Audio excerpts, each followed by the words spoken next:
Well, welcome to the Corning Museum of Glass and our late show, all the way here at 6 p.m. The late show. This is a very special demonstration that we have this evening. We have Masahiro Sasaki, and he will be making a beautiful piece of glass for us all this evening. He is teaching just across the parking lot at our educational facility called The Studio. And he is here all week long. He's been working with students from all around the world. He's visiting us from Japan. So he's come over to make a fantastic piece of his work, and he has brought along with him his team. So he's got Haruna, Oki, Naomi, Takahashi, and Kenya Yoshida. Did I get it? Yeah. Let's give the team a warm welcome. Absolutely. We also have all of the Corning team on standby. We've got G. Brian Juck, we've got Katie Hubbs, Benjamin Ewing. My name is Michael Beam. We've got Amanda running the live stream. We've got Eric. He'll be running a camera. And then also up in the AV booth, we've got Kayla today. So we have a whole crew here. Let's give them all a round of applause as well. So he's begun the process. He's gathered some clear molten glass from our glass melting furnace. That glass comes out of there at 2,100 degrees Fahrenheit, and it has that orange glow because it's so hot. Now he's picked up one of our larger blowpipes, which is an indication to me that he's going to be making something on the larger side as far as work goes. We have a variety of blowpipes and solid stainless steel irons that we can work on. And when we pick up those larger ones, that means that we're probably planning to make something a little bit bigger. So he goes back to the furnace, gets another one of those gathers of glass, and he's dripping a little bit right off the end. So that's a good visual to see how hot that material is. Now we also have an animation that we can play so that you get a good idea of what that gathering process looks like. If we take away the side of our furnace, we have 1,000 pounds of glass sitting in a large ceramic bowl. We plunge the pipe beneath the surface of that glass and we spool on the additional material.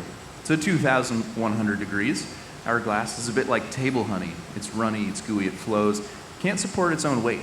So we're always building that glass up in those layers. So as we work through the process, he'll keep adding on these additional layers as he wants to increase the size and increase the scale. So in between, we allow the bubble to cool down so that it becomes rigid and stable so that it can support the weight of the additional glass. So in the center of the stage, that is our glass melting furnace. It is a bit of the heartbeat of the operation. And then on the left side of the stage, that's our reheating furnace or glory hole, and that allows us to keep the glass hot and workable throughout the entire process. So you'll see us working back and forth between the bench and that reheating furnace, constantly maintaining the temperature of the glass.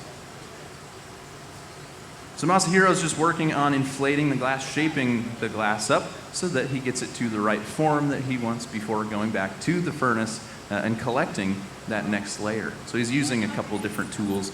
These tools are the metal jacks. They're one of our most versatile tools here in the glass studio. You'll see those used quite a bit. Used a wooden scoop tool called a block to shape, center, and cool the glass. Used some newspaper to shape the glass as well. So we have a variety of tools. Most of them are specific to the glass making process and designed, made specifically for glass making. So the gathering, the collection of the glass, there's a bit of a waiting game that happens.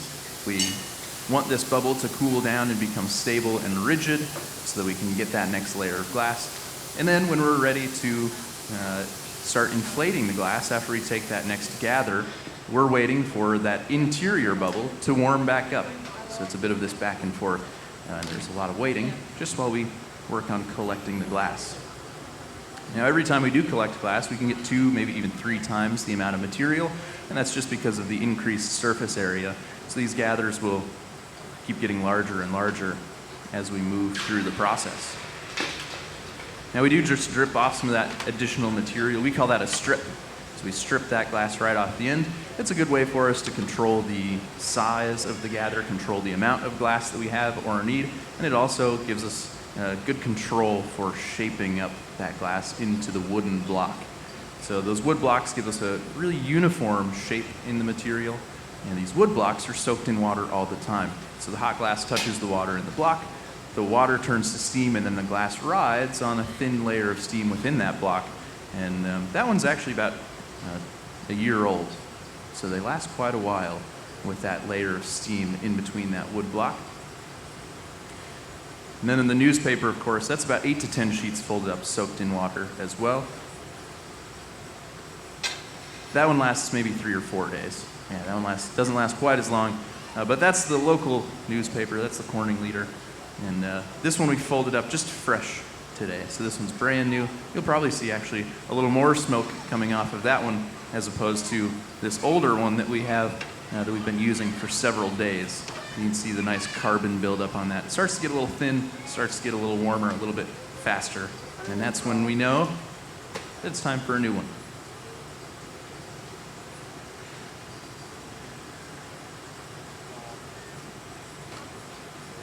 So Masahiro will be working in all clear today. Now if we wanted to add color, we typically add color early on in the process. You can see all of the different pieces that we have along the front of our stage. They're all different colors, and we order those from a company in Germany. They make them by adding different metal oxides to the raw material during the melting process. But all clear is really, really beautiful. And it's also one of the trickier methods to work. You can actually hide a lot with clear glass, or with color in glass. You can cover up a lot of mistakes. But with clear glass, you can't really hide anything. But there's something really beautiful about just the clear.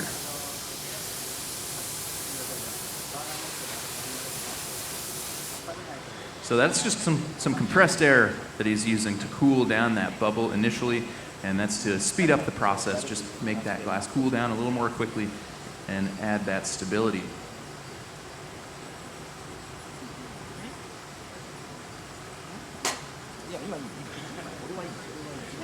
So we're using soda lime glass here in our studio. It's the most common kind of glass in the world. Windows, bottles, jars, it's all soda lime glass.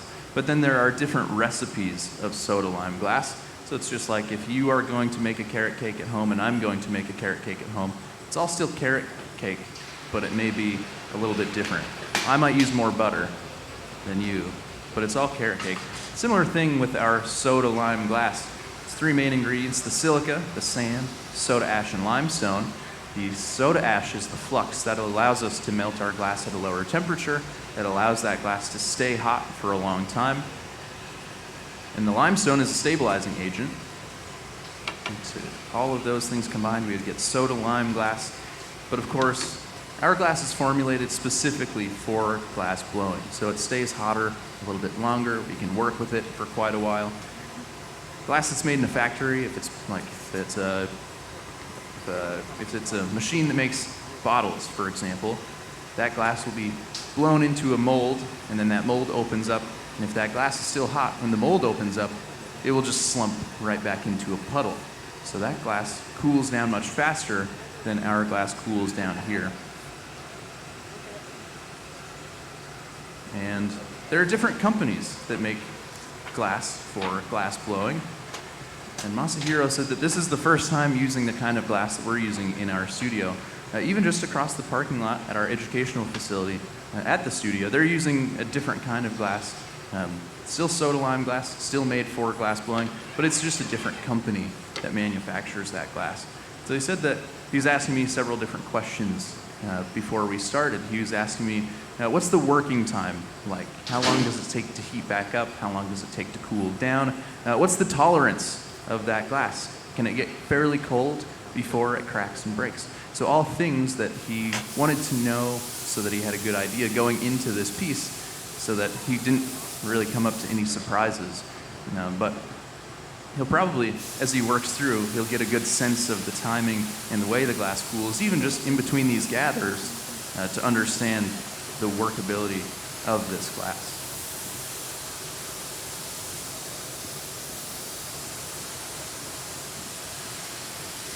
So what are we thinking? How many more gathers do you have in mind?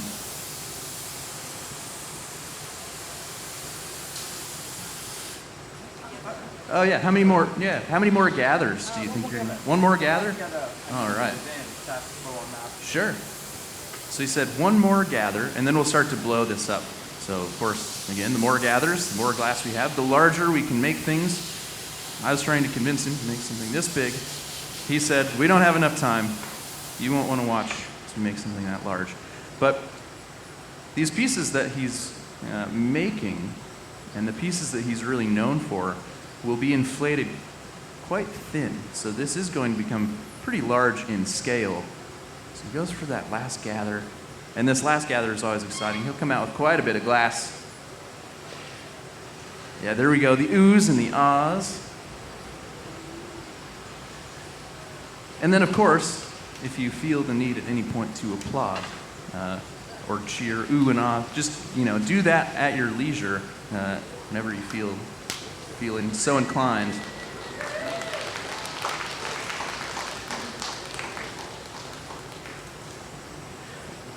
So we are using stainless steel pipes. The stainless steel is a relatively poor conductor of heat. That's what allows us to have 2,000 degree glass on one end, hang on to the glass comfortably, or hang on to the pipe comfortably in the center, and then put our mouth on the other end. But those pipes do get warm sometimes, so we came out of the furnace, went to our little water feature here in the glass studio. And that water feature, we just call it the pipe cooler, and we cool off the blowpipe so that it isn't so hot that we can't handle it.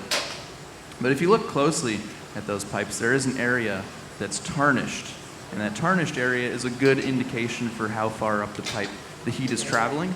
And if you're a quick learner, you will maybe only grab that hot part of the pipe once. If you're a little slower, maybe only twice, and maybe many more times than that. Glass blowing isn't really for you. But we do learn very early on, one of the first things in the glassblowing studio is just safety. We go over safety, how to move around the studio, what is hot, what is not. We assume that everything is hot. That's a really good rule. People are always asking, how often do you get burned? And it's not super common that we get burned from the glass. That's actually quite rare. We know the glass is hot. It's more likely that we will touch that hot part of the pipe. We'll use one of our metal tools on the surface of the glass, and then we'll touch the metal tool. We'll get a little burn that way. But for the most part, we learn all of that very early on in the process. So we've got that last gather on. We're going to start inflating this now, and we do so in small steps and stages. If we want, when the glass comes out of the furnace and it's really hot, we could blow as hard as we possibly could. We could make a really large, really thin bubble. This amount of glass we could probably inflate so big I could fit inside of that bubble. But of course, then there's no structure, there's no form. So we have to be pretty calculated about how we inflate the glass and how we shape the glass. Because at 2,000 degrees, that glass inflates so easily. If you can blow out a candle, you can blow up glass. We're not blowing really hard through the pipe. Anytime that Masahiro is touching the glass, the part that he's touching, he's cooling down. So he's actually inflating the opposite part of the glass. So it's really that the air is following the path of least resistance. So the hottest thing is what will be inflating.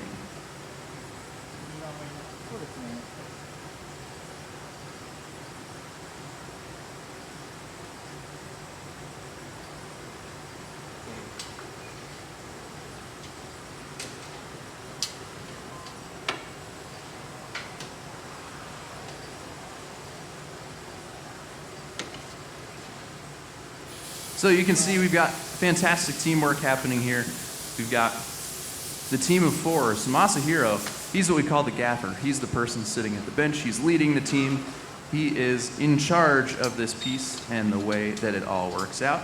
And then all of his assistants, they are all working for him. So he's in charge of telling them what he needs, when he needs it. You can see we have someone blowing through the pipe, turning the pipe, and then shielding him from some of the heat that's radiating off of that large bubble of 2,000 degree glass. And then also using that compressed air to blow the smoke from that newspaper out of his face and out of his eyes. If you've ever been around a campfire and you've got smoke in your eyes and your eyes burn and you have to close your eyes, that's not ideal in the glass studio when you have 2,000 degree glass on the end of a pipe that you're working on keeping centered and running true in the middle of that pipe. So teamwork is super important, and it's very common to see glassmaking happen in teams like this. The larger, the more complex a piece is going to be, the more people you will have on your team. So I've seen teams as large as 10 or 12 people all working on one piece of glass. Everyone has their designated job, and then it's the gaffer's job to be making sure everyone on that team is doing what's required. Now, the longer that you work in glass, the more you have an idea of what's going on and what the next step will be. We say we all kind of speak the same language, the same glass language. We know the steps, we know the process, so we have a pretty good understanding of what has to happen and when something has to happen. Now I love this part. This torch is awesome. We use these torches to heat specific areas of the glass. And Masahiro came over the other day to get prepped for this show. We asked him what he needed, and one of the things that he wanted was that larger torch. He wanted a bigger torch than what we normally have. And that's very fun for me. Yeah. As a glassblower, I think we're all a little bit pyromaniacs. So the larger torch heats a larger, more broad area. And you'll see when we get through a little deeper into the process, deeper into this piece, it's going to be quite large. And he wants to heat areas fairly specifically for what he's planning to make. So that large torch will help him accomplish that. But he's really focusing the heat up towards the top, just near the end of the blowpipe. And he was doing that so that pretty soon, I'm guessing he's going to put in a constriction just off the end of the pipe. And that constriction is a designated breaking point, so we call it the neckline or the jackline. And that's an area that we can separate the piece from the blowpipe later on. So you can see everything that we have on the front of our stage. None of it has a 5-foot metal pole attached. That's because everything that we make has one of these constrictions on the end.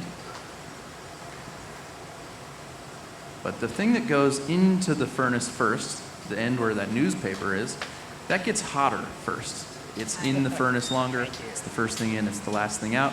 So you can use that torch as well to build up some of that heat, build up some of that temperature on the back end that's not getting quite as much time in the furnace.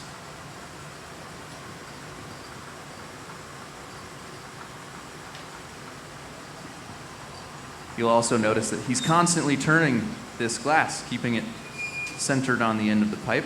And that turning is something that we have to learn very early on, because if we can't turn evenly, if we can't turn consistently, nothing on the end of the pipe will be even or consistent. But there isn't really anything that we do in our daily lives to train our hands to be turning something constantly. Now at this point, that turning is all muscle memory for everyone up on this stage, everyone in this hot shop. We all make enough glass that now, anytime we pick up something around, we'll probably just start turning it, because that's what we train our hands to do.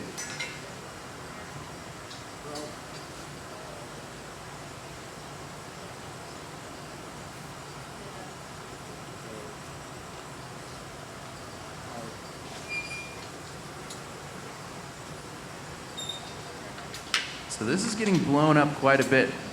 And you can see on the front of our reheating furnace, we have multiple doors. We have 3 sets of doors on that furnace. And G. Brian's probably going to grab one more of those doors, opening that up a bit further, just so that Masahiro has more space to get out of that furnace. When he comes back, that glass will be moving around a bit more. So it's nice to have the extra room to sneak out of that furnace. Yeah, there we go, swinging that around the world. Anytime you see us hanging the pipe down at an angle, we're stretching it, we're elongating it. And then of course we can speed that up with some centrifugal force, swinging that pipe back and forth, and then really helping out, swinging it over his head. That's also just great showmanship, right? That's fantastic. But stretching and elongating the glass, really inflating this quite a bit larger.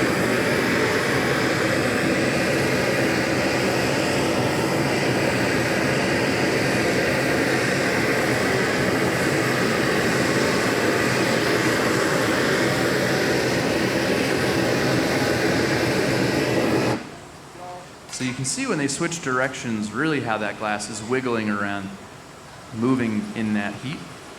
And now he works on cutting in that constriction to break this piece free from the pipe later on in the process.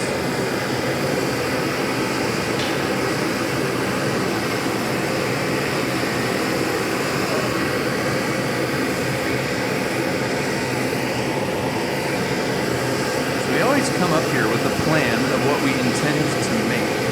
And we haven't talked too closely about what the exact form of this piece will be.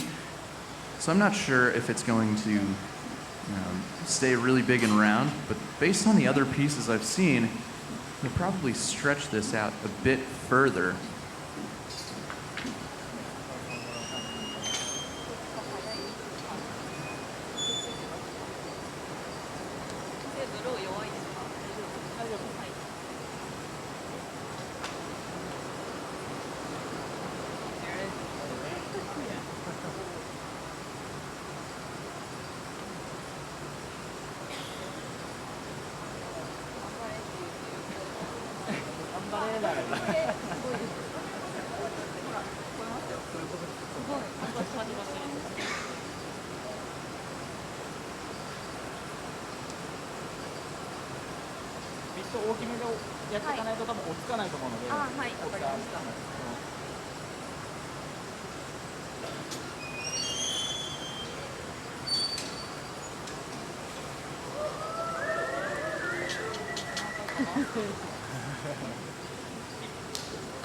There we go, really swinging that around. Yeah, absolutely. Fantastic.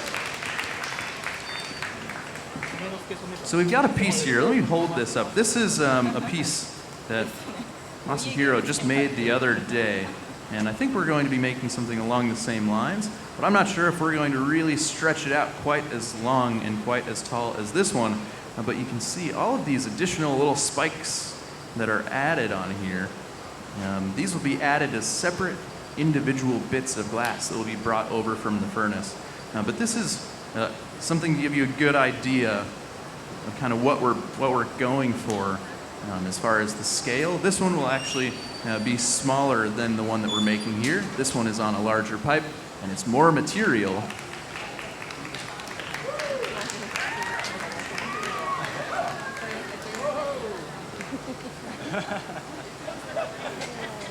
I'll say, you will not ever see a beginner do that. Yeah. So we stretch and we elongate the glass, and that's all determined by the temperature. We're not using any thermometers. We don't have any temperature gauges to understand what the temperature is in the glass. So we're looking for visual cues. We're looking for how the glass is glowing. We're looking for how the glass is moving to know how it's stretching to swing it around like this.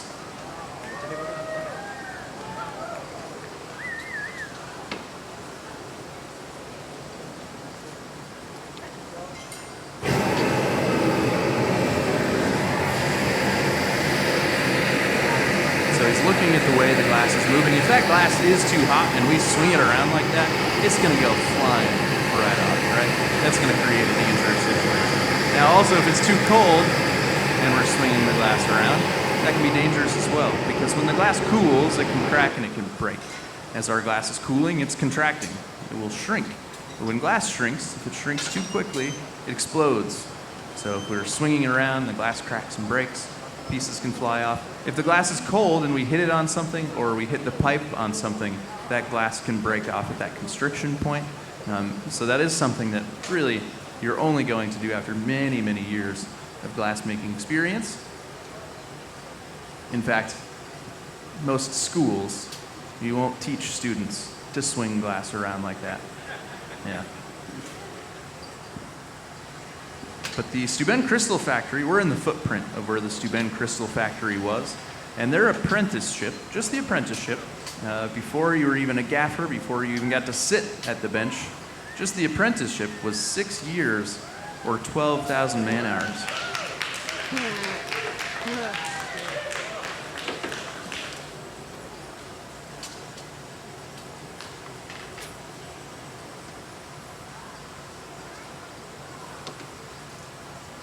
I hope he does it again.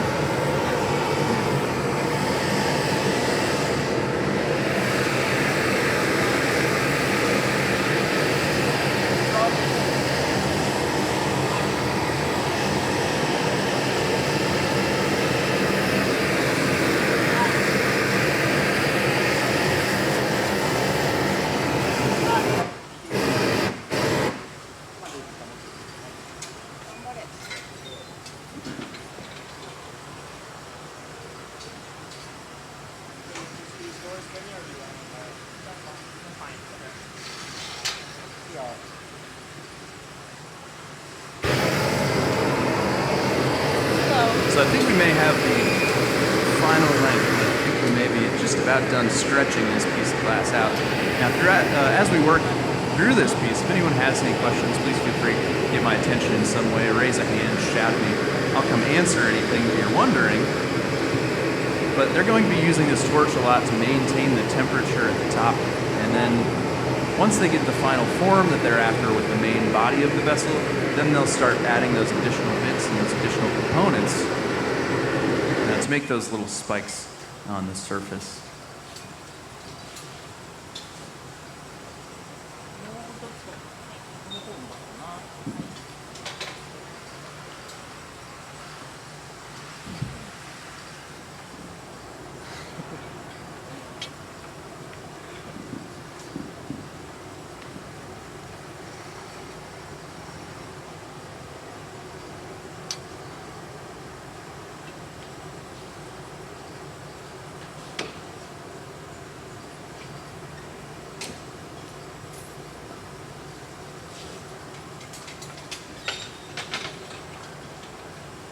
So as the pieces get longer like this, they can start to feel a bit heavier as well because that weight is spread further out from you, right? This is maybe 8 pounds of glass, maybe 10 pounds of glass. But then that 10 pounds of glass you're holding a foot away from you, so suddenly it feels like 20. And then when it's stretched out even further, it's going to feel heavier. So moving a piece of glass around this size is really all about leverage and how you move your body. And that's a great move right there, swinging that over his head. Up on the tiptoes, as he swings that. We have to be careful that we don't smack it on the ground. As he keeps getting longer, we have to keep choking up on the pipe. But it's all about leveraging your body so that you can move the glass around. It's maybe not so much always about brute strength as it is about technique, right? Being able to use your body.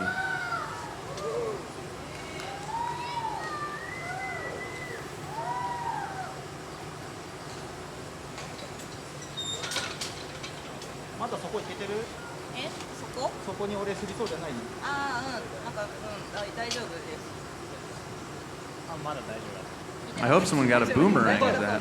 Get that for Instagram? Great. You got a question?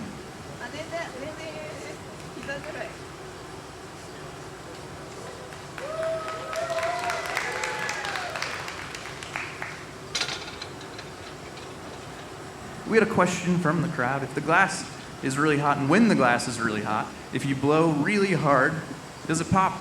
It can, yeah, we can blow that glass up so thin, so delicate, that it can just pop. We can blow a hole right in the side, and then we get just little thin pieces of glass, and they'll just float around, and they'll be so light that they can just blow away in the wind. Yeah.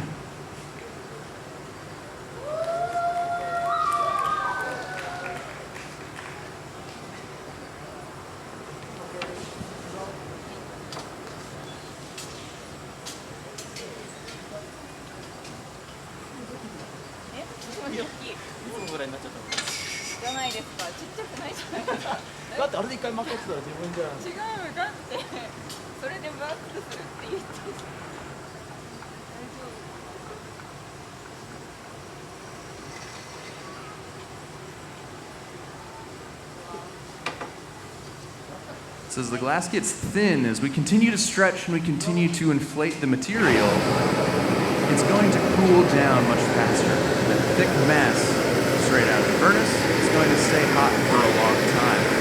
Once it gets thinner, it's going to cool down much faster. It's all about the thermal mass. The thicker it is, the longer it stays hot. The thinner it is, the faster it cools, which means that we're going to be taking quite a few frequent reheats. Now, when the glass is also thin, we don't want to overheat the glass. If we overheat it, it can collapse in on itself, and then it will look something a bit like a raisin. So we're going to be very careful about those heats. They'll all be pretty short, pretty quick heats. Those short heats, we call them flashes. So there'll be a lot of flashes just to maintain the temperature in the glass. Okay. Heat.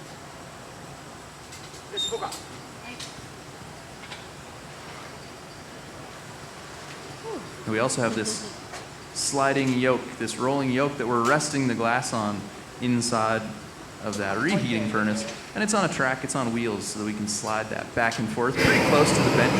So that helps us. We don't have to lug the glass around quite so much. The pipe that we're using is probably 12 pounds on its own, plus all the weight of the glass.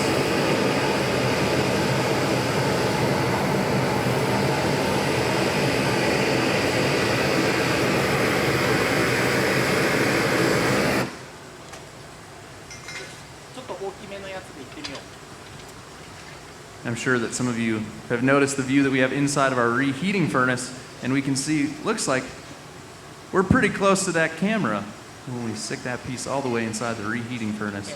So that's going to start limiting how much further we can stretch, right? We're really limited by the equipment. But that furnace, we don't have a camera inside there, we have a small window, and that window is a specialty glass called fused silica. And that fused silica was invented right here in Corning in 1934, but it has a resistance to heat near 3,500 degrees. Was that your question? Did I answer your question? Is that what you're going to ask? How thick or how thin would that glass be right now? I'm not super close. I'd have to ask someone a little closer. Maybe it's probably less than 1/4 of an inch thick. It's pretty thin.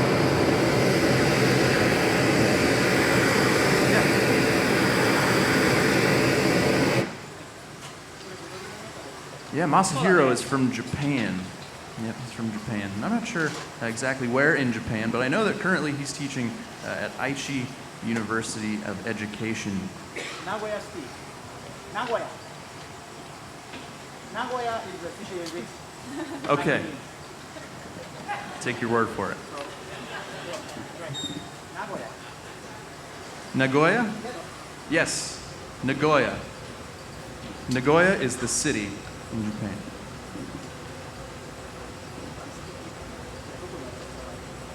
Yeah, so he's teaching at Aichi University of Education, and that's also where he learned to blow glass. He also studied at Toyama Institute of Glass Art, but he travels all around the world teaching classes. He was recently just down the road from here at RIT. He did a workshop at Rochester Institute of Technology. We've got a good glass program just down the road. And I know that he was there not too long ago.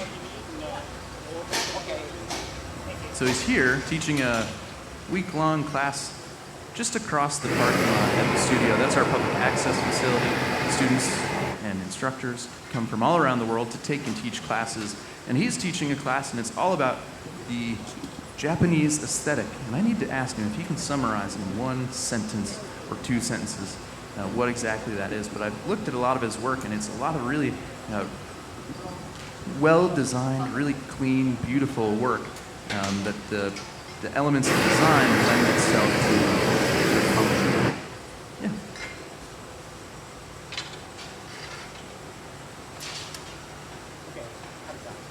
If the glass were to drop, would it smush or would it shatter, is a question from the audience. And it depends all on the temperature. If it's really hot, it's going to smush. But if it's cold, it will shatter. Now, cold in the glass studio is a bit different than what you probably think of at home as being cold. Cold in the glass studio is around 1,000 degrees. So it becomes a bit different. But around 1,000 degrees, 900 degrees, if we drop that glass, it's going to shatter. Yeah.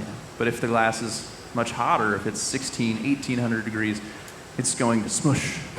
Yeah, it's going to more just flatten out our large bubble. But we've commenced some additive bits here. So bringing these additional bits of glass and plunging that glass through the bubble and then pulling up from that bit. And what happens is when that bubble contacts, or when the bit contacts the bubble, and we push it through the surface and then draw it back up, it suctions and it creates these little hollow spikes. These little hollow spikes create this open void. So if you look close, you can probably see that punty iron, the solid stainless steel iron, plunge through the surface before he starts drawing that up. And then he's also pulling off and trimming some of that additional material to make those little spikes and those little points. Now this is why it was so important that that bubble was thin, because that fresh material is what's heating up that bubble, that large mass. That fresh material is heating up the surface and it's melting it so that that glass can be pushed through to make these little spikes. Now if our glass is thick, we won't be able to do that. We won't be able to accomplish that. So he's going to constantly maintain the temperature of that glass right at the top where that glass is contacting the pipe. He'll maintain that temperature with the torch. They'll be taking short flashes to maintain the temperature in the glass. And then they'll just keep adding all of these little bits. So the other thing that Masahiro asked for when we were talking about what he needed for this demonstration, he said he needed the larger torch, and he said that he needed more bit irons. So more of these little stainless steel rods that we bring these bits on. And that's because they're working rather rapidly. When we're done with these bits, we put them in a bucket of water, and the water cools down the glass really quickly, and then it eventually just breaks right off. But when we bring these bits rapidly, we want to be able to keep pipes up on our pipe warmer. So we have a pipe warmer where we preheat all of the pipes. That keeps them sticky. Hot glass sticks to other hot things. So if those pipes are hot, if those solid irons are hot, the glass stays hotter. We can gather glass more easily. And if we have a lot of them, then we can rapidly work through and we can keep putting pipes up on the pipe warmer so that we always have the tools that we need to add all of these little additional bits.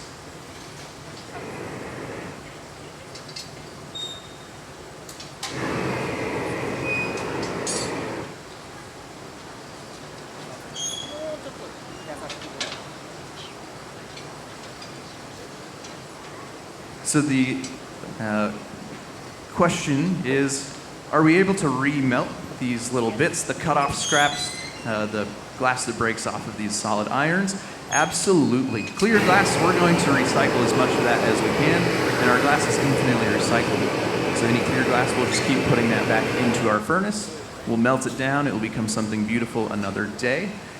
The glass that's dirty, that falls on the ground, the glass that has color in it, it would contaminate our 1,000 pounds of clear glass in the furnace if we put it back in there. So instead, we have a company that picks up all of that glass. They grind it up, they mix it into asphalt as aggregate. It also gets used for a little reflective material in road striping. So if you are driving around Corning and you see the reflection in roads or on those stripes, that could be some glass from here that got recycled in an industrial fashion.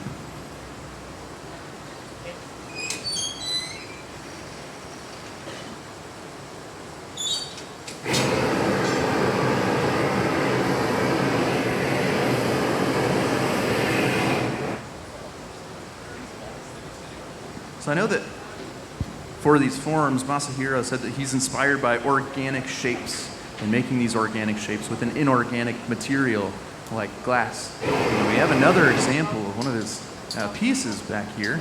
And what happens with some of these is that he sandblasts away the clear areas that don't have the spikes. So he's putting all of these spikes next to each other, and they're creating their own structure. And then if he sandblasts using an abrasive sand at high pressure, sandblasts away some of that clear, he's left behind with the structure of all of these spikes. And to me, they look almost a bit like invertebrates. But you can see this negative space that he's left behind with is a really incredible thing, and he's even sandblasted some holes into each one of those individual little spikes. But it's a pretty interesting technique. Looks like a coral, yeah. Yeah, of course, the organic look, that's one of the points of inspiration.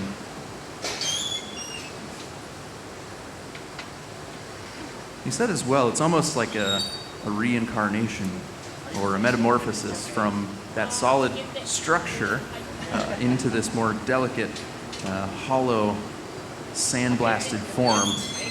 I'm actually just nervous carrying it around. Sometimes we like to pass things around for the crowd to look at. I feel much more comfortable if that's something that I made. Just pass that around, give it to the kids, let the kids see it. But this one I think I'll walk around so that you can see it. But this frosted appearance on the inside and the outside both also gives it a bit more mystery when you look at it.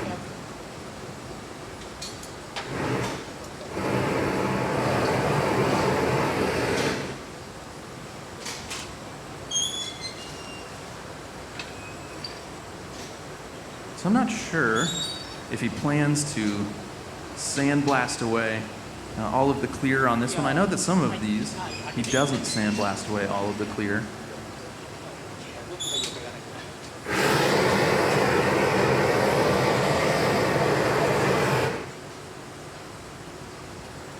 Let's see.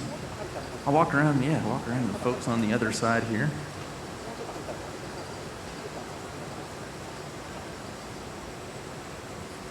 That sandblasting almost has a bit of a softer feel to the surface, but he said that he likes the concept of glass being sand, coming from sand, being sandblasted, and essentially returning back to sand.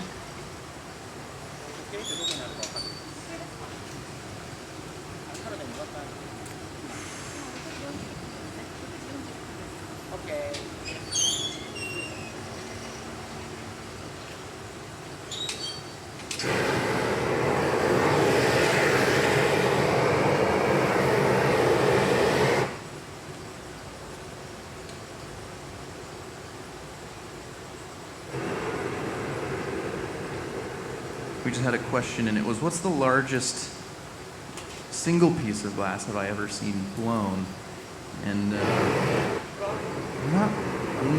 off the top of my head, I want to say that here at the museum, some of the gaffers all work together in a team to make a really large-scale glass pumpkin, and we put it out on display every October. And I think it's something like 88 inches in diameter. It's absolutely massive. And they used compressed air. They pretty much got this big, massive glass really hot, hooked it up to compressed air, and they blew it into a mold. It's really huge. Right, this is not clear. It's sandblasted. It takes off that shiny surface. Yeah, sandblasting away that shiny surface.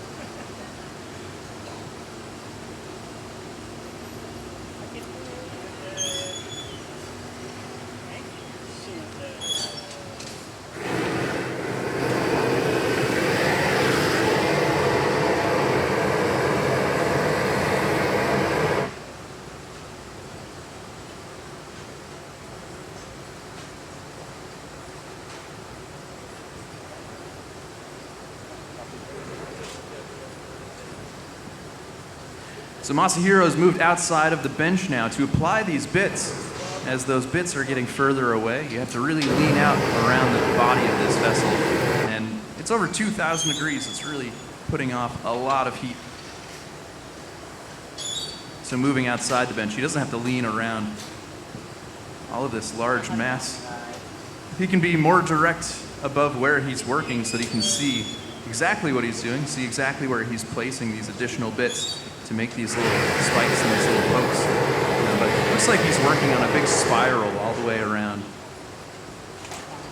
Putting two, working them down 2 by 2.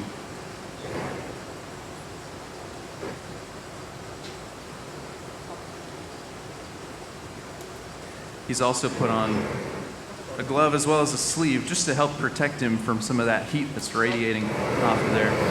People are always wondering why we don't wear gloves, because we rarely wear gloves. But when we're really close to the glass, when we're cutting those little bits, and we're doing that repeatedly for a long time. it's going to get really hot. It's going to get really uncomfortable. But oftentimes what will happen is if you learn to blow glass without a glove, maybe you'll get used to grabbing the pipe in a certain spot that you couldn't normally grab onto without that glove. And then if you don't have the glove, then you'll get burned.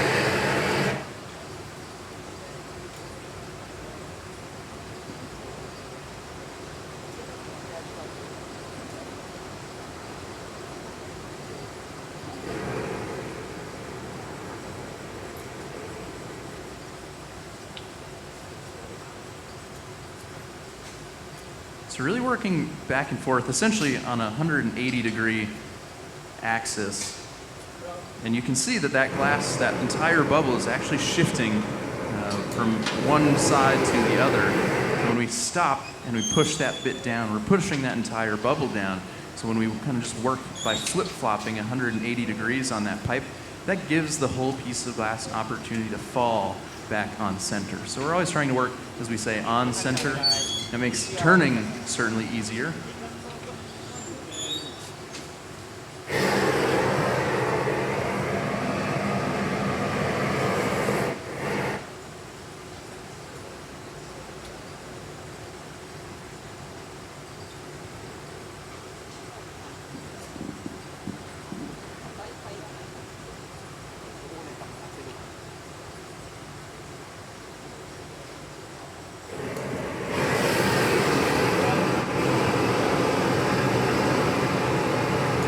He's also getting a little bit of air, a little bit of inflation on some of these bits as he pulls these out. Having a little bit of air blown through the pipes, helping push out that little spike, that little bit as well, just so that it's not collapsing. We don't want it to flatten out in on itself.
So Haruna's bringing all of these bits, and she's making sure that she brings them all the same size so that these spikes are always consistent in size, but there's also very little communication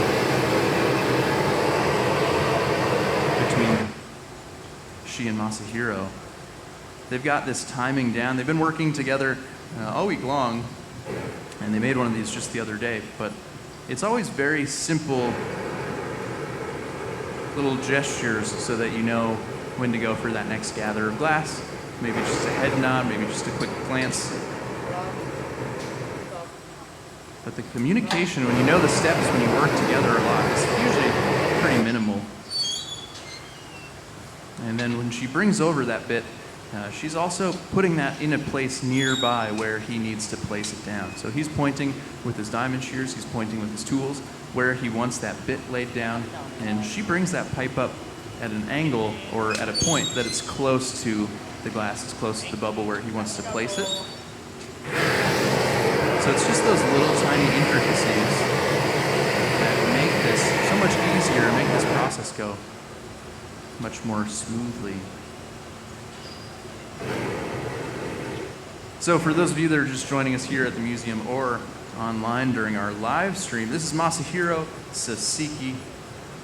He's working on this large-scale sculpture, making all of these additional bits, pulling out these little points, visiting us from Japan, teaching just across the parking lot at our educational facility, the studio. And he's got his team here with him. Kenya's taking these heats. Haruna's bringing bits. Naomi's been blowing through the pipe, adding a little bit of inflation pulling out these spikes. And of course, we have the cornering team, G. Brian Juck, running some doors. We got Benjamin Ewing, we got Katie Hubbs. My name is Michael. If you have any questions, please feel free to let me know. Yeah, I'll come out there a little closer to you. It's tough to hear over this large torch.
All right, so a couple questions from the crowd.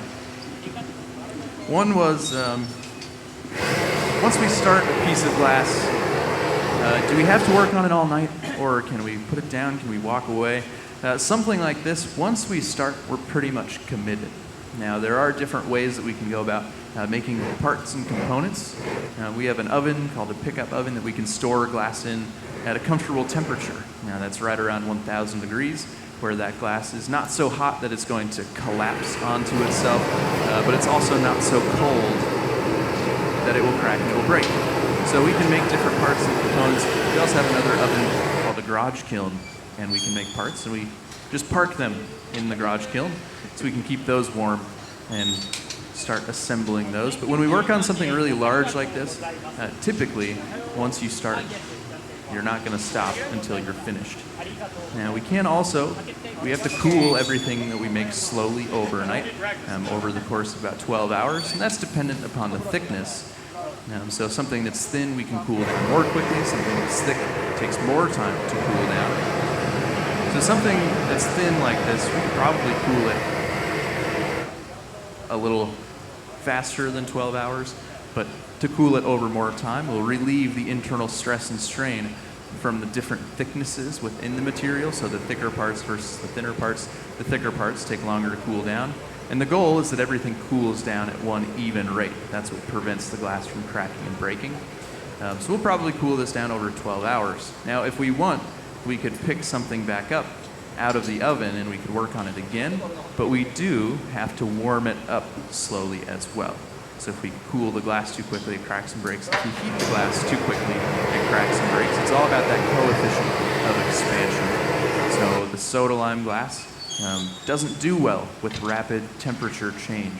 Glass like Pyrex or borosilicate glass, that's the other name, Pyrex is the brand name.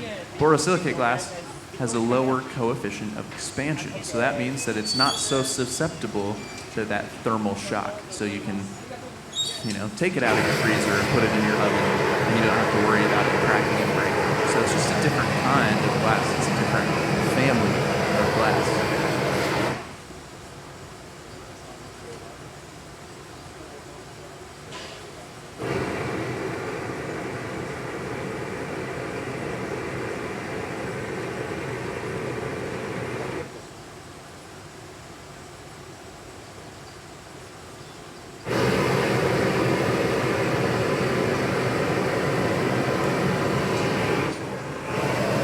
So we are working this spiral down the bubble, adding those additional parts and components. But we do actually have a slideshow Masahiro has put together. He's brought us some images of some of his work so that you can all see some of the images some of the things that he does make. So if we could get that slideshow pulled up, you can get a good idea of how he cold works these. It's a process. Once the glass is cold, once it's down to room temperature, once we've sent it through that annealing process, there are different various things we can do. We can grind, we can cut, we can etch, we can sandblast the glass.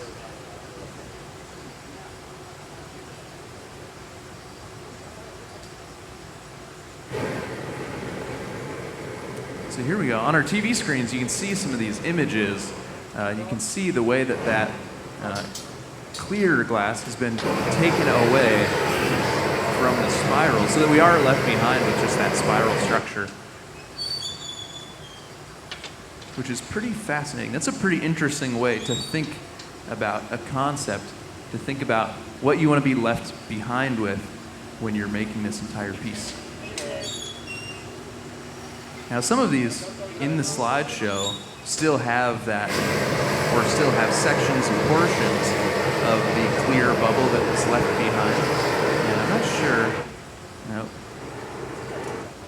what the plan is for this one. If he will leave some of those clear parts, or if he'll take away all of the clear and just stick with the spiral structure. Now, I know that there's one that has one of the images in the slideshow is a beautiful spiral. It looks pretty large, and you can imagine just the scale from seeing the scale here. You can probably imagine that some of these are pretty similar in size.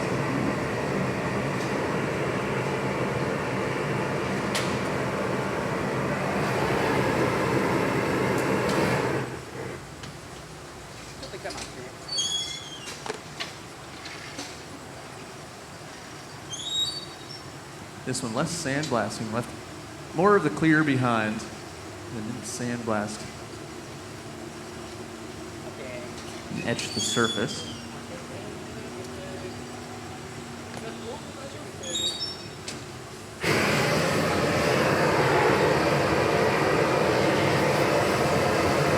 Now, some of these, he's also put more of them. He's gone back and put more of them next to one another. I'm guessing that the reason that he's not putting them all right next to each other immediately is because when you plunge into the surface of that bubble, you're heating up the surrounding area. The hottest thing into the reheating furnace will be the hottest thing out of the reheating furnace. So I'm guessing that he's being very deliberate about where he's placing these just for the structural integrity. Right? If you have one hot spot and then you push in right next to it with another hot bit, you're going to increase the likelihood that you collapse that area, that you push away that spike. So if you work around, kind of bounce around, maintain some of that structural integrity a little easier.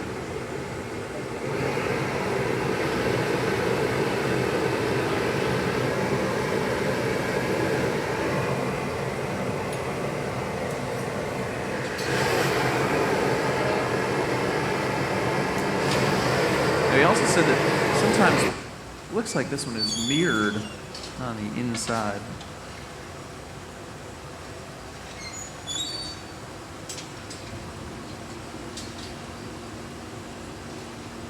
Would this be one of the large spirals? Yeah. So he did just tell me that this will be a large spiral. So this is one right here. The image is a large spiral, but he's left the rest of that bubble behind. There's one a little bit further in the slideshow where he takes away all of the clear bubble and he's only left behind with the spikes. So here's an example of that.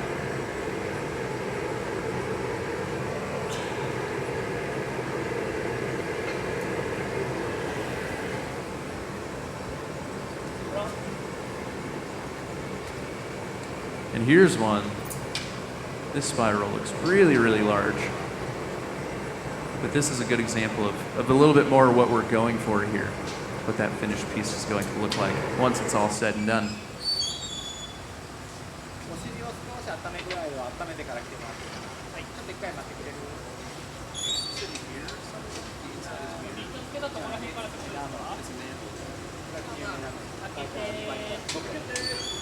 Like a bubble. Oh, yeah. Still a bubble. Yeah. OK 一回奥ま So で he's saying that some of those that look shiny, they're enameled. So it's an enamel that's on the glass. OK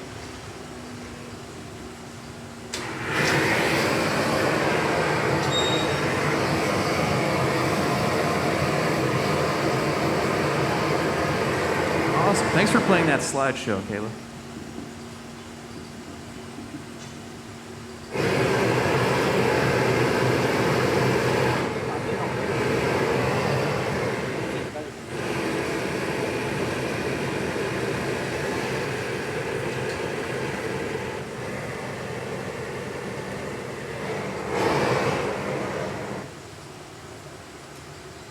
Has anyone been counting how many spikes we've added? I should have assigned someone to do that at the very beginning. Now we're really about halfway, except as we go down the bubble, it gets larger, right? So it's going to require more of these bits. ちょっと待って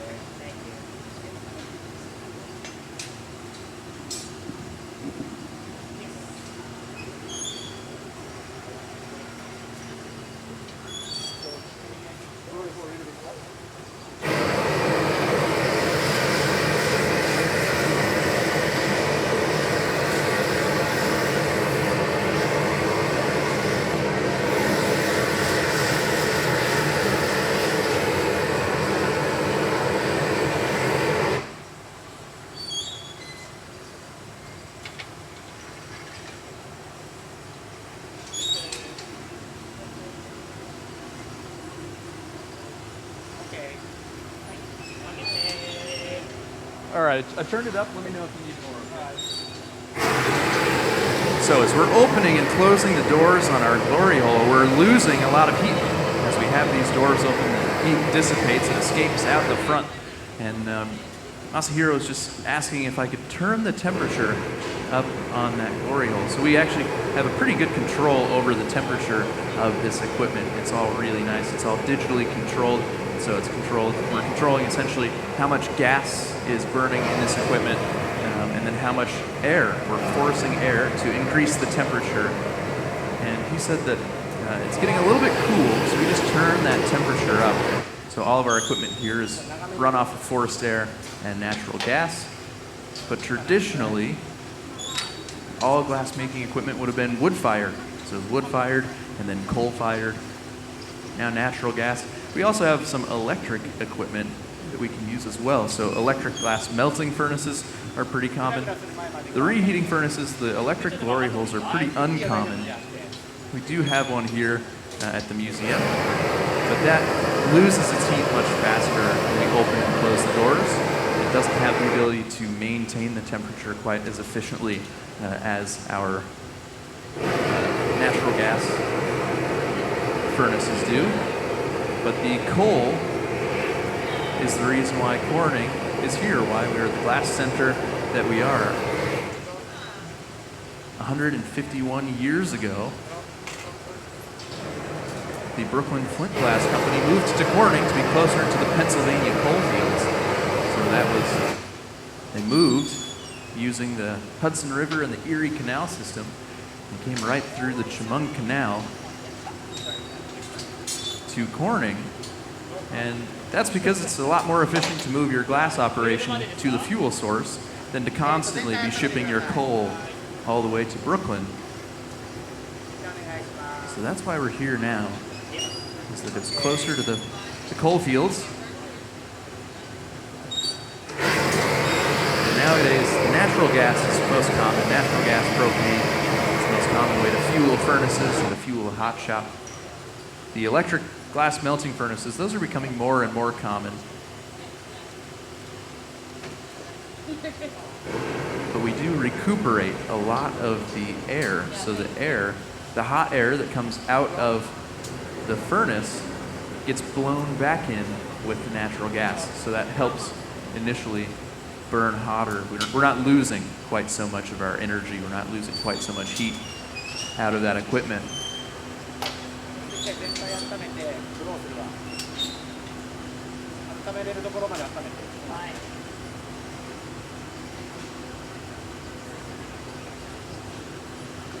OK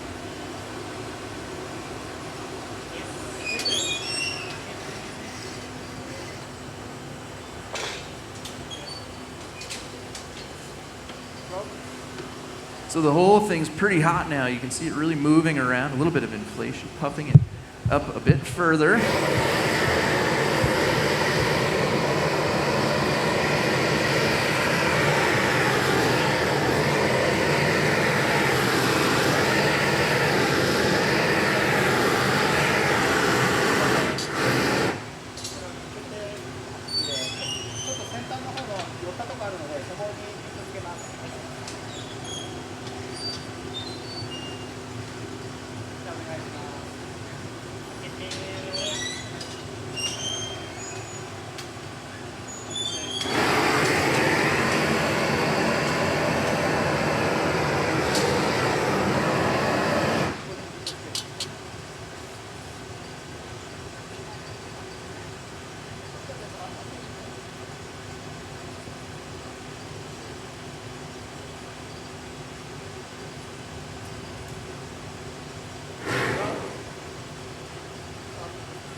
All right, are there any questions I need to answer at this point in the process? Yeah.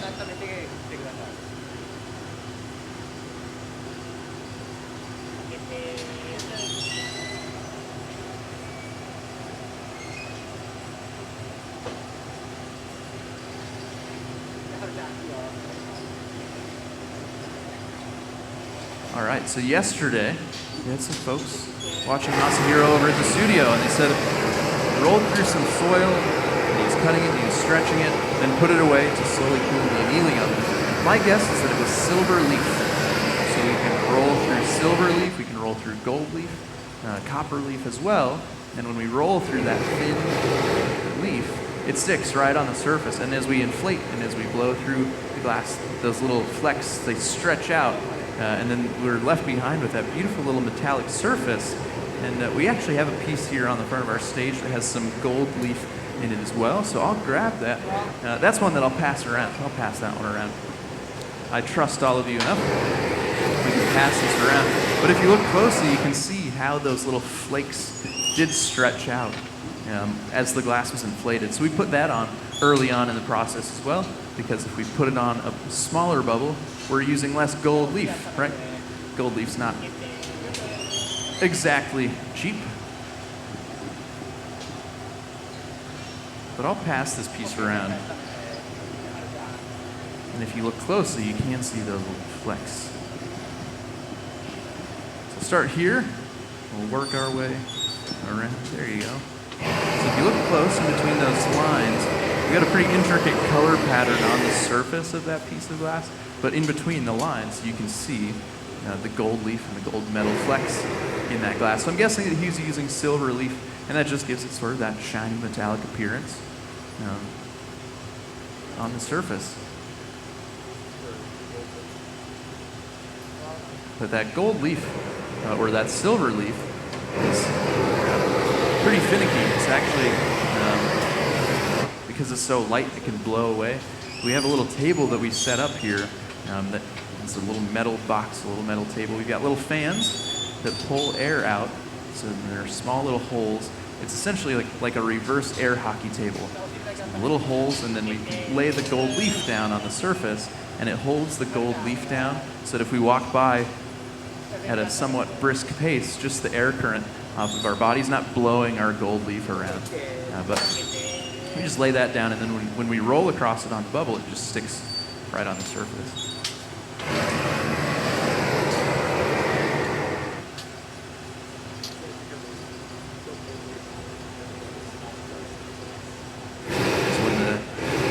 Gold leaf is really thin like that, it doesn't really have an impact on the way that the glass cools. But if we try to put a larger piece of metal in the glass that has a different coefficient of expansion, different coefficient of contraction, then it's going to break the glass when we try and cool it. So we can use copper. We can actually embed copper in glass. It's a really close coefficient of expansion, so we can put copper in glass. We're not so concerned about it cracking and breaking as it cools slowly. Thank you very much. Yeah, good question. Every once in a while, you'll see somebody encase a copper penny in glass, just because you can.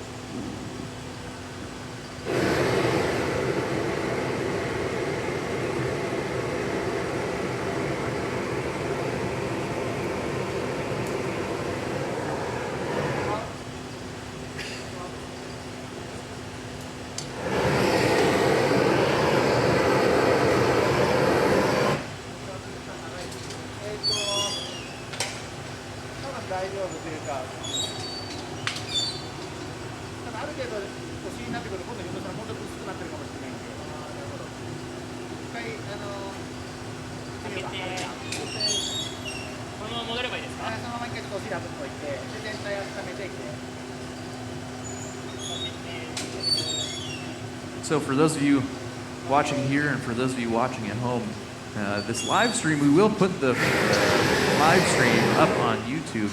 And when we do that, we'll include a photo of the finished piece of glass so that once it is on YouTube, you can check out the finished piece at the very end.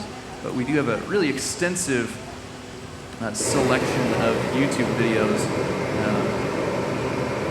that we post quite frequently. Every Thursday this summer, we've been doing these live streams with different artists from around the world, as well as from the museum.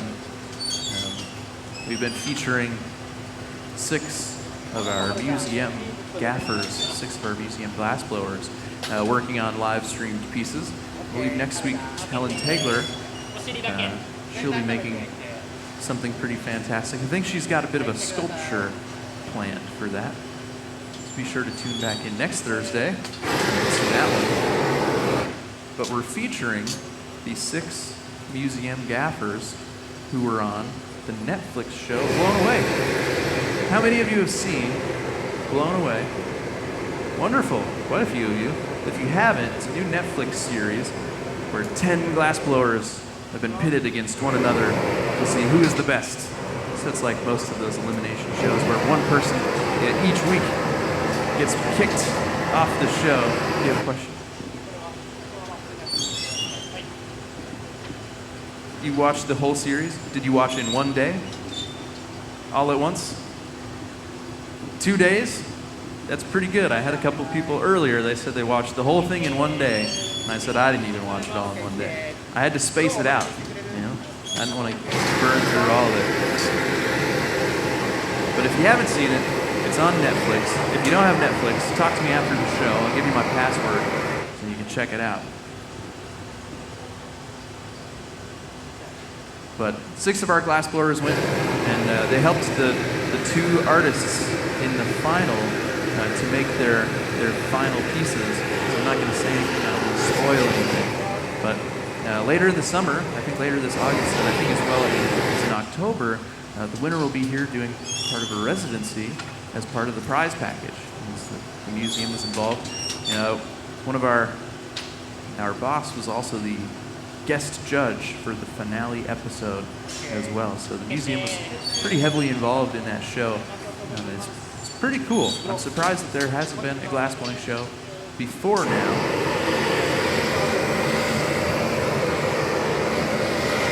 But be sure to check that out. So you can watch our YouTube channel, you can watch Blown Away, you can watch glassblowing videos all night long.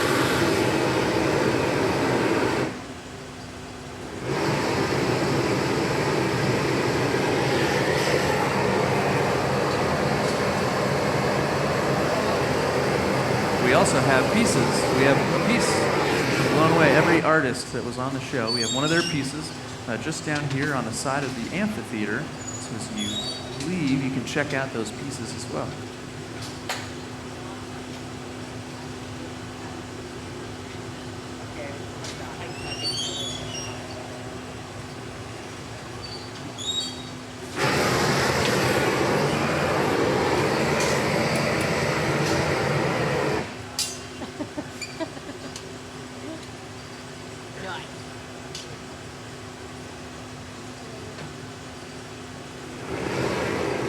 fantastic.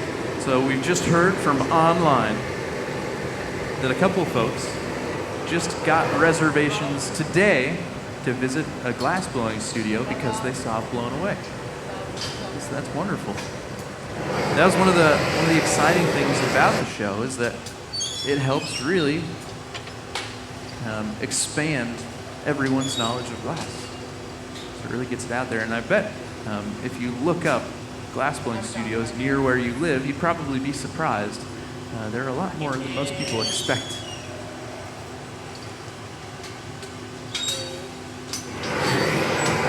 There are probably 30 or 40 different colleges and universities around the country that have glass blowing programs. That's how most of us learn how to blow glass nowadays. Traditionally, you would learn, you'd be an apprentice, maybe it's something passed down in your family, but now, most commonly, you learn in college or university, at an art school.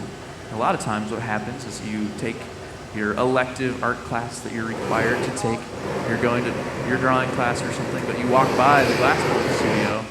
The thing about most glass blowing studios is it's typically a pretty raucous environment. There's a lot of music, getting blasted. Yeah, thank you. I like to describe glass blowing as making cool things with my friends, but that's essentially what it is. When you get into a college, there's typically music going, you're making fun things with your friends. There are a couple of different benches, you'll have 4 people all working together at once, and it's kind of a team environment. And then you take one glass blowing class, you decide that you either love it or you hate it. If you love it, you drop your pre-med. Parents love that. You decide that you're going to become a glass blower.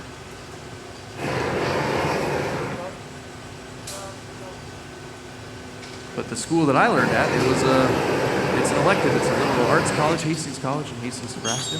That's where I learned to blow glass. And you don't have to be an art major to take glass blowing. So you get physics majors, you get biology majors. Yeah, thanks, Ben. Thanks, everyone, for bringing that piece back to us in one part.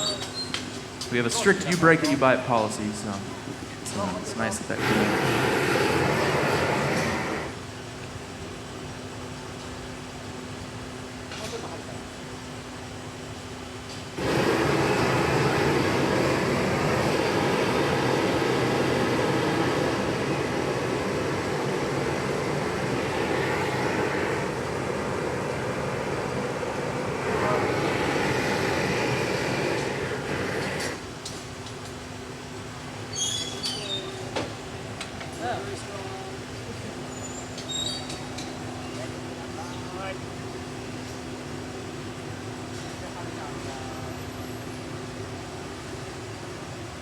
All right, how are we doing out there? Any other questions that I can answer at this point?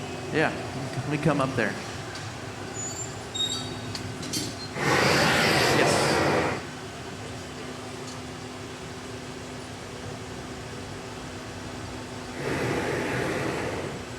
Yes, so we have 1,000 pounds of glass in our furnace. How long does it take to run through 1,000 pounds of glass? We never run through all of it. We never get back down to the bottom. We try to run it down and then fill it back up. Thanks. And then fill it back up because if we just let it sit in the bottom of our furnace, the quality can actually start to degrade a bit. So we do try and use quite a bit before we refill it. But every couple days we'll throw in maybe 150 pounds and we'll melt that down. But we're never using all of it. We could probably go through 1,000 pounds in maybe 4 or 5 days, maybe a little more. Yeah, it depends, of course, on what we're making. But we do demonstrations here all day long. So we make, sometimes we'll make 11 or 12 pieces a day. And then, of course, depending on how fancy we make them, and the other different things that we'll work on. Sometimes we work on things in between shows for special projects or prep work for other things. Yeah, we can do a pretty good job of burning through it. Yeah.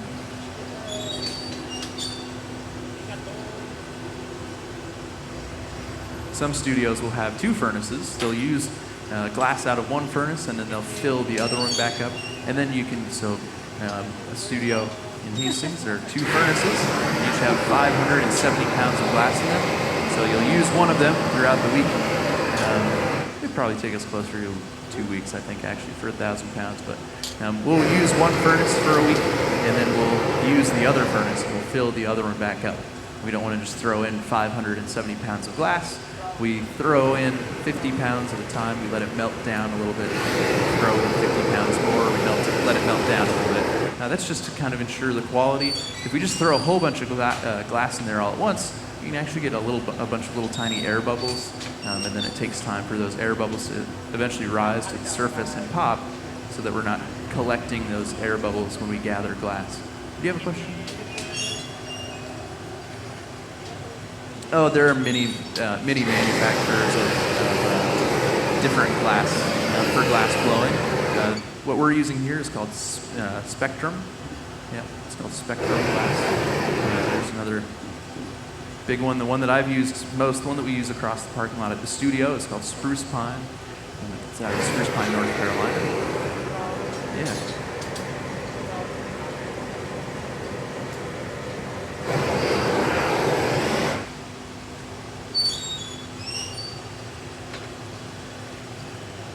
So we're getting near the bottom of the bubble. If you're just joining us here in the museum, if you're joining us online, Masahiro Sasaki making this beautiful sculpture.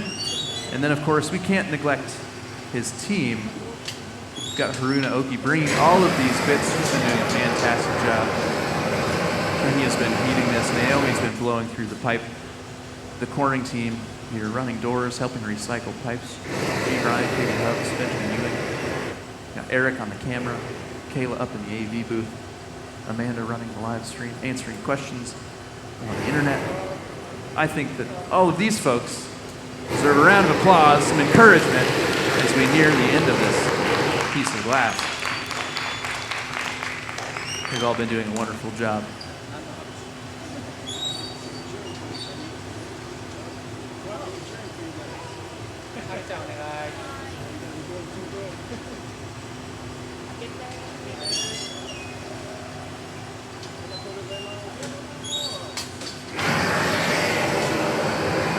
So when we are all done, we will load this into one of our annealing ovens. That annealing oven is 905 degrees Fahrenheit. We'll slowly cool this over the course of about 12 hours. And we've turned on a separate annealing oven just for this piece of glass, just so that it can slowly cool and we don't have to worry about anything else inside of that oven. But because we have all of these delicate little spikes on the surface, we've actually laid down a thick insulative blanket we call fiber frax. And that's just going to give us a soft little bed to rest this piece of glass on, tuck it in for the night, so we don't damage any of those points as we lay this down into that oven. These annealing ovens, they're brick, so they have a brick bottom.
And we also have to remember that as we add all of these little tiny bits, that's going to start adding up.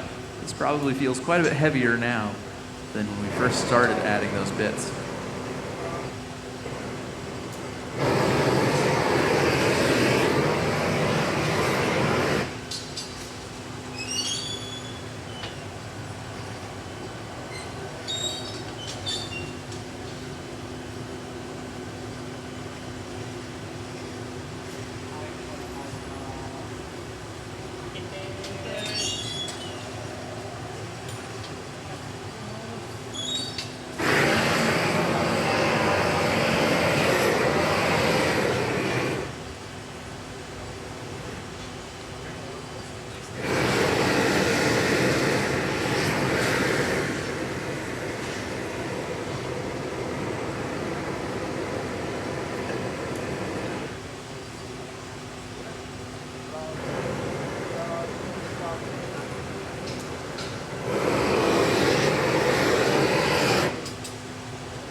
So the question is, when this piece of glass is all cooled down, it'll be sandblasting. So that's what gives it sort of that frosted appearance.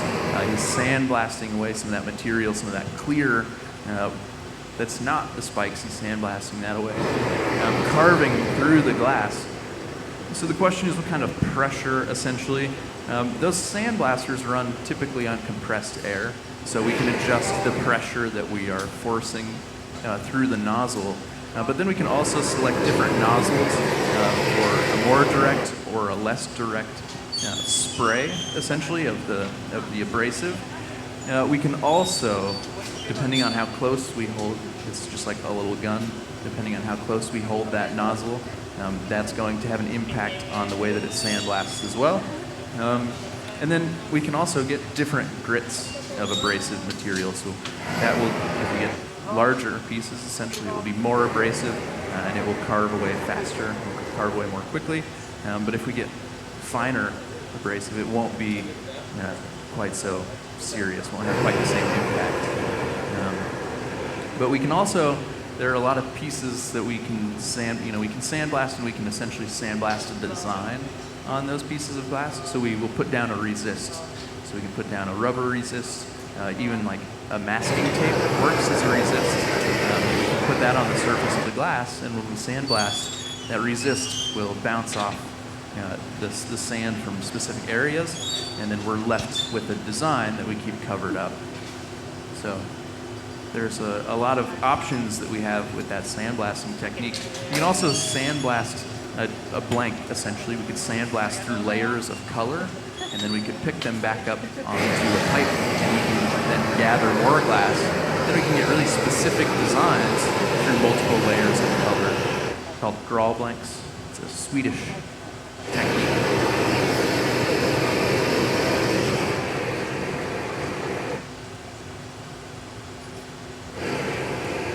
But then we can also finish the surface. After we've sandblasted it, we can put different finishes on the surface to make it sort of a little bit more shiny, have a little bit more sheen, but still have the frosted appearance.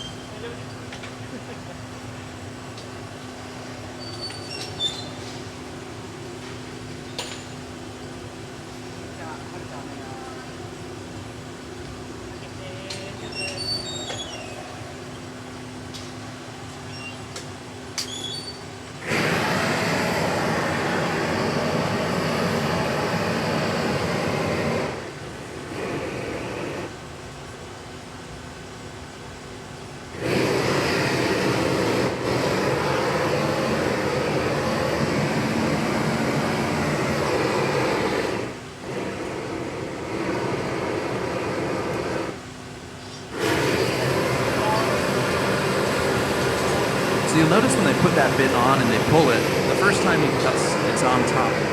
It's got a great vantage point to stick that bit on first of all, just because of the length of that iron.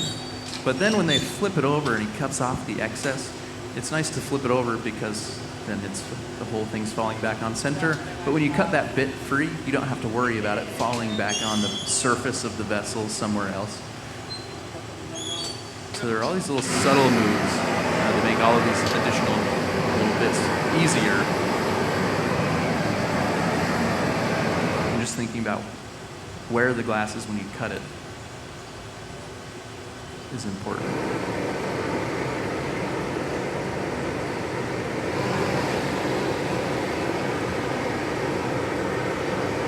Also started to bring that iron at a bit of an angle, more of a 45 than straight up and down.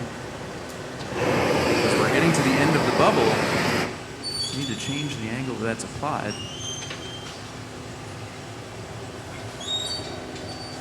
How heavy do I think it is at this point? I'll ask. I don't have a guess at this point.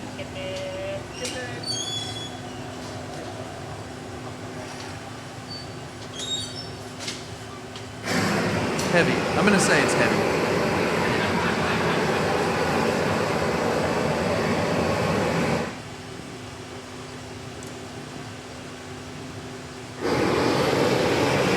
I just heard someone say, you can tell it's heavier because he's working harder. Yeah. Also, you have to just imagine that half into this, and lifting that for an hour and a half, it's just naturally going to feel heavier all the time. If you go to the gym and someone made you bench press a little bit of additional weight every single time you lift up the bar for an hour and a half, yeah, it's going to be brutal. And then we're also in front of a 2,000 degree furnace, so that's going to add a little bit to the fatigue. Did you have a question?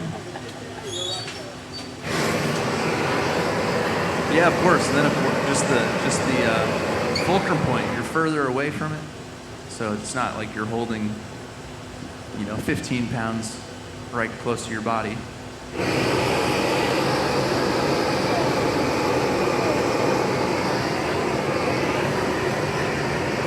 You could imagine on a small scale, just 1 gallon of milk is 8 pounds. You just hold a gallon of milk straight out. It's going to feel really heavy, really quick.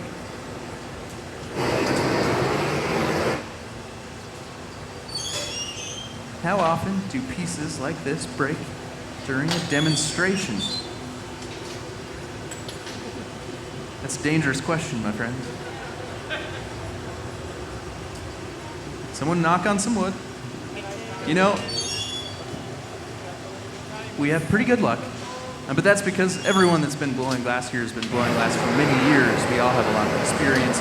We're all pretty well aware of the different risks and the different points that the process is riskier. And when you have this many people in a glass studio, everyone's going to be pretty aware of those different things that can go wrong. So Masahiro, just using that torch up at the end of the pipe where that piece of glass is connected, he's maintaining that temperature there. He's really multitasking. He's doing a lot all at once, but he's maintaining the temperature up there. So usually we're fairly successful, but of course things are always, things can always happen.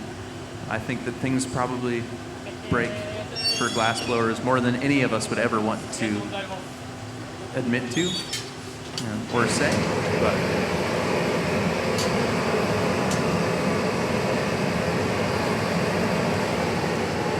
they've been doing a great job maintaining all of the heat, focusing the different parts. And I've got to be honest, this thing looks so cool right now.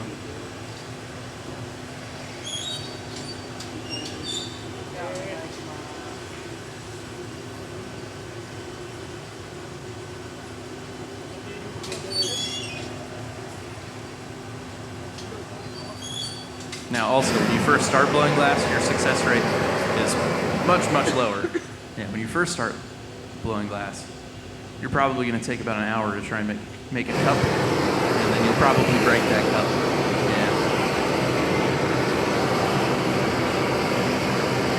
Yeah. But that's really how you learn. You learn more from breaking something than from making something successfully. If you break it, you have to figure out, all right, why did that break? How can I prevent it from breaking in the future?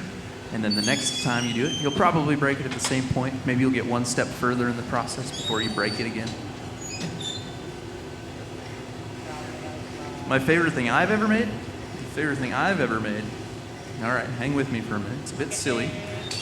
My favorite thing I ever made was a glass pirate hook that I could wear on my hand. Yeah, it was a pretty complicated color technique called reticello. Was the cup that went over my hand, and then the hook was a fancy piece of glass with a lot of intricate design. And that's one of my favorite things I've ever made. For many years, do I use it? Is that what you said?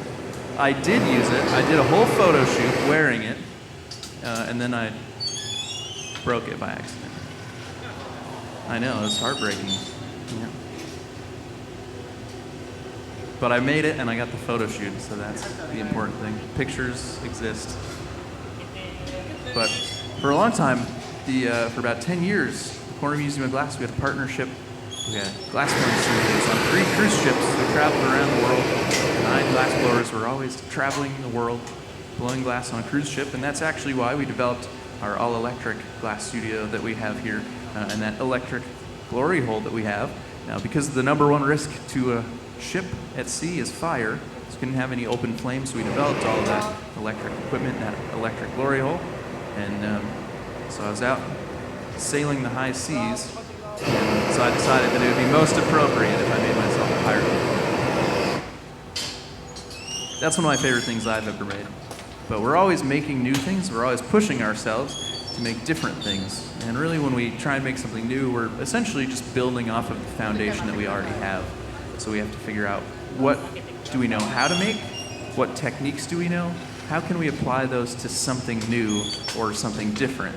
And we're really only limited by our imagination, especially here at the Corner Museum of Glass. We have the facility that we can make pretty much anything that we want. When we built this hot shop, we built it with the intention of making the greatest hot shop in the world, with the ability to make anything anyone could ever want to make.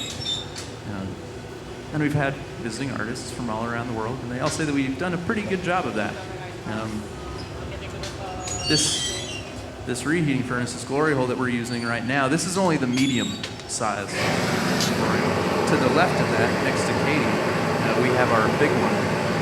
And that one has 4 sets of doors, and the final set, it's maybe 3 sets, but the final set is a sliding set of doors. So instead of opening out, they just slide off to the side. And then we can make really, really large scale work, both wide and long. It's maybe like 4 feet deep. I could climb in there and hang out, as long as it's off, of course.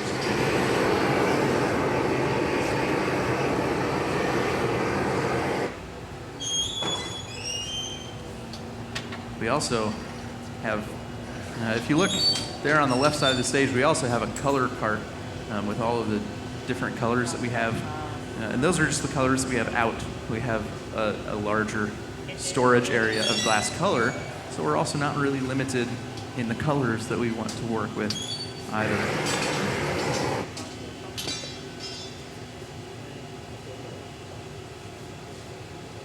The most recent thing I've worked on, well, at 3:30 I just made a picture. I'm pretty satisfied with how it turned out. Last night, I had the opportunity to make a piece during this 6 o'clock time slot, this late show. So I made a larger piece. It's actually in our top annealing oven. I'll have to grab that out here at the end of this demonstration because it should be cooled off, and I'm excited to see it too. It's like every day is kind of like Christmas when you're a glass blower and you make things. You come into the studio the following day, you open up that annealing oven, and you get to see all of the previous day's work. And so it's very exciting. Sometimes you get it out and you think, wow, that looks great. Sometimes you get it out and you say, wow, I thought that was better than it is. And of course, that's just the nature of being an artist and a craftsperson, is that you're always striving to improve. You're always nitpicking your own work. We're good. We're good. Thanks, Steve. ちょっともう一回待って。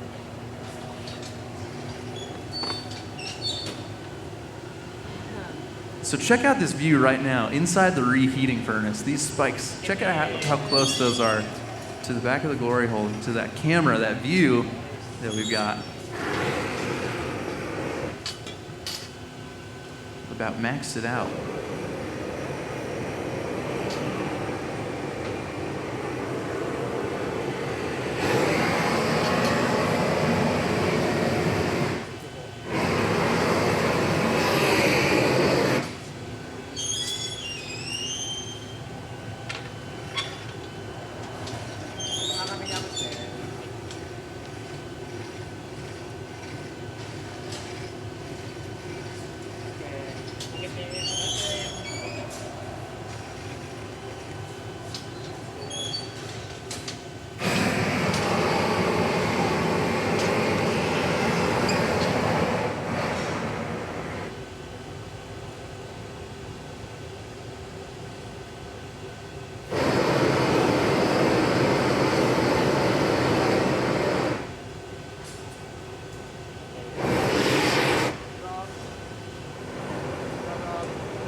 how are the spikes still spikes if the rest is moving?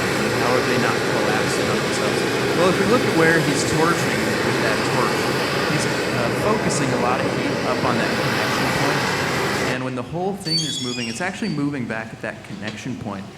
Where it's narrow there's a constriction that we'll use to break this piece free from the blowpipe later on in the process. But we have to ensure that that connection to the pipe never gets too cold. If it gets too cold, that glass can crack, it can break, the whole thing can fall and hit the floor.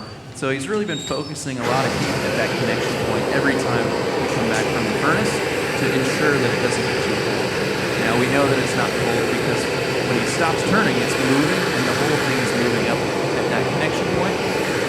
So that's the hottest part because of the torch. Those little spikes aren't ever getting as hot.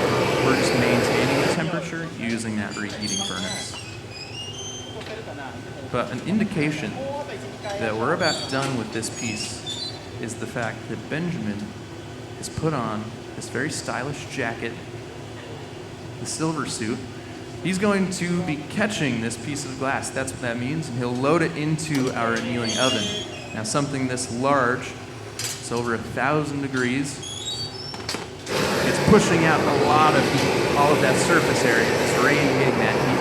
It's pushing out that heat. So when you catch this, we've got a set of Kevlar Nomex gloves. They're the same material that firefighting suits are made from.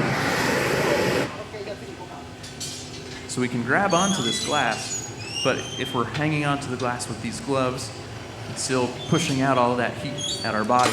Just a t-shirt is going to get really warm really quickly. So he's put on the gloves. He's also put on the helmet so that he can catch this and load it into our 905 degree oven. Really building up the temperature right in that connection point. We don't want that to be so cold that when we drip water on there to thermally stress the glass that it cracks and breaks. So he's using a diamond embedded file. Then he'll add a couple small drops of water. Benjamin's under there to catch that piece of glass.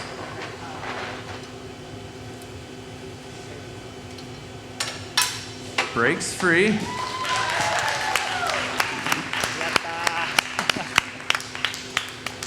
Into the oven it goes, laying it down on that fiber frax bed, that insulated blanket. How about one more big round of applause? Masahiro Sasaki, his entire team, Haruna Oki, Naomi Takahashi, Kenya Yoshida, G. Brian Juck, Katie Hubbs, Benjamin Ewing, Eric on the camera. My name is Michael. Thank you so much for joining us.